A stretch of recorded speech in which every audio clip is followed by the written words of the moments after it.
यता अहिले यस्तै लाउरेहरूको जमाना छ रे। ओ माई गड, ट्रेनिङ हेर्नुस् है त।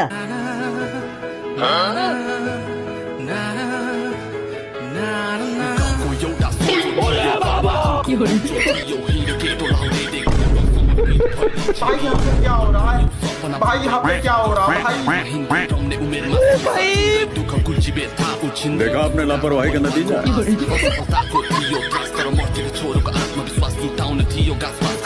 हैट, के गर्छ केटाहरू? कमेन्ट्स पढौँ है त।